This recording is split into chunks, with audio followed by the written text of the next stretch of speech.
Hi friends, welcome to our channel Ravi army cuts. మనకి Indian coast guard నుంచి ఒక notification అయితే రావడం జరిగింది. ఇప్పుడు ఈ వీడియోలో వచ్చేసి ఏ ఏ పోస్టులు భర్తీ చేస్తున్నారు, ఎన్ని పోస్టులు భర్తీ చేస్తున్నారు, అప్లికేషన్ డేట్స్ ఏంటి, క్వాలిఫికేషన్ ఏంటి, ఏజ్ లిమిట్ ఎంత పెడుతున్నారు అని పూర్తి డీటెయిల్స్ అయితే చెప్పడం జరుగుతుంది. సో వీడియోని ఎక్కడా స్కిప్ చేయకుండా చివరి వరకు చూడండి. అలానే వీడియోని చూసే ముందు ఒక చిన్న రిక్వెస్ట్ ఏంటంటే వీడియోని లైక్ చేసి ఛానల్ని సబ్స్క్రైబ్ చేసుకొని పక్కనే ఉన్న బెల్ ఐకాన్ని యాక్టివేషన్లో పెట్టుకోండి. ఇంకా లేట్ చేయకుండా వీడియో అయితే స్టార్ట్ చేద్దాం. మనకు ఇండియన్ కోస్ట్ గార్డ్ నుంచి నోటిఫికేషన్ అయితే రావడం జరిగింది. ఈ నోటిఫికేషన్కి అప్లికేషన్ స్టార్టింగ్ డేట్ చూసుకున్నట్లయితే జూన్ 13 నుంచి అయితే అప్లికేషన్ ప్రాసెస్ అనేది స్టార్ట్ అవుతుంది. అలానే లాస్ట్ డేట్ చూసుకున్నట్లయితే జూలై 3తో అప్లికేషన్ ప్రాసెస్ అనేది క్లోజ్ అవుతుంది.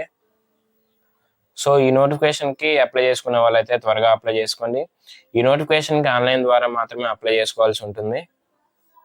భర్తీ చేస్తున్నటువంటి పోస్టులు వచ్చేసి ఒకటి నావిక్, ఇంకోటి యాంత్రిక్ పోస్టులు అయితే భర్తీ చేస్తున్నారు. వీటికి సంబంధించిన క్వాలిఫికేషన్ చూసుకున్నట్లయితే ఒకటి నావిక్ గురించి మాట్లాడుకున్నట్లయితే ఇంటర్లో ఎంపీసీ చేసిన ప్రతి ఒక్కరైతే దీనికి అప్లై చేసుకోవచ్చు.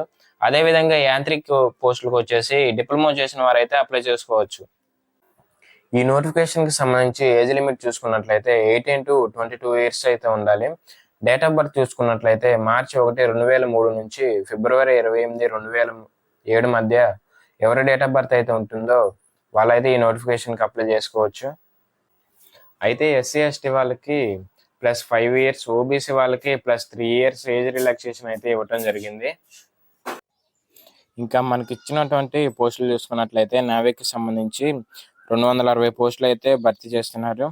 అలాగే యాంత్రిక్ చూసుకున్నట్లయితే టోటల్గా ఇక్కడ చూసుకోవచ్చు ఎన్ని పోస్టులు భర్తీ చేస్తున్నారు. ఇంకా దీనికి సంబంధించి సెలక్షన్ ప్రాసెస్ అనేది ఏ విధంగా ఉంటుంది అంటే స్టేజ్ 1, 2, 3, 4 అని చెప్పేసి ఉంటుంది. సో వీటి గురించి క్లియర్గా ఎక్స్ప్లెయిన్ చేస్తాను. సో స్టేజ్ 1లో వచ్చేసి సిబిటి ఎగ్జామ్ అయితే ఉంటుంది, కంప్యూటర్ బేస్డ్ ఎగ్జామ్ అయితే ఉంటుంది. సో ఇదైతే మీరైతే ఫస్ట్ అయితే క్లియర్ చేయాలి. ఇంకా ఇక్కడ ఎవరైతే నావిక్కి అప్లై చేస్తారో వాళ్ళకి సెక్షన్ 1, సెక్షన్ 2 అని చెప్పేసి 2 పేపర్లు అయితే ఉంటాయి. అదేవిధంగా యాంత్రిక్ చూసుకున్నట్లయితే సెక్షన్ 1, 3, 4, 5 అని ఇలా అయితే ఉంటాయి. అలాగే ఏ సెక్షన్లో ఏ సబ్జెక్టులు ఉంటాయో ఇక్కడ చూస్తే తెలుస్తుంది. అలానే నార్మలైజేషన్ కూడా ఉంటుంది. ఎవరైతే స్టేజ్ 1లో క్వాలిఫై అవుతారో వాళ్ళకి స్టేజ్ 2 అయితే ఉంటుంది. స్టేజ్ 2లో అసెస్మెంట్ అండ్ అడాప్టబిలిటీ టెస్ట్ అయితే ఉంటుంది. దీని తర్వాత మీకు ఫిజికల్ టెస్ట్ అయితే కండక్ట్ చేస్తారు. ఈ ఫిజికల్ టెస్ట్లో 1.6 km రన్నింగ్ అయితే ఉంటుంది. దీనికి మీరు 7 minutesలో అయితే కంప్లీట్ అయితే చేయాల్సి ఉంటుంది. తర్వాత 20 స్క్వాట్ అప్స్ అండ్ 10 పుషప్స్ అయితే ఉంటాయి. ఇంకా నెక్స్ట్ వచ్చేసి డాక్యుమెంట్ వెరిఫికేషన్ అయితే ఉంటుంది. సో ఇది కూడా అయిపోయినాక మెడికల్ ఉంటుంది. తర్వాత ఫైనల్ మెరిట్ లిస్ట్ అనేది ఇవ్వటం జరుగుతుంది. ఫైనల్ మెరిట్ లిస్ట్ ఇవ్వడానికి అయితే కొన్ని రోజులు టైం అయితే పడుతుంది. ఆ ఫైనల్ మెరిట్ లిస్ట్లో ఎవరి పేరు అయితే ఉంటుందో మీకు పక్కా జాబ్ వచ్చినట్లే. ఈ విధంగా మీకు సెలక్షన్ ప్రాసెస్ అయితే ఉంటుంది. అప్లికేషన్ ఫీ వచ్చేసి 300 అయితే పెట్టడం జరిగింది. ఎస్సీ ఎస్టీ వాళ్ళకైతే ఎటువంటి ఫీ అయితే లేదు. అదేవిధంగా దీనికి సంబంధించిన ఎగ్జామ్ వచ్చేసి 2024 సెప్టెంబర్ మంత్లో అయితే కండక్ట్ చేస్తారు.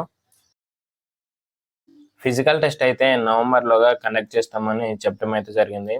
ఇంకా స్టేజ్ 3 వచ్చేసి 2025 ఏప్రిల్లోగా కంప్లీట్ చేస్తామని చెప్పేసి అన్నారు. ఇంకా మీకు ఏమైనా డౌట్స్ ఉంటే కామెంట్ సెక్షన్లో కామెంట్ అయితే చేయండి. Thanks for watching. For more videos, for more updates, do follow Ravi army cuts.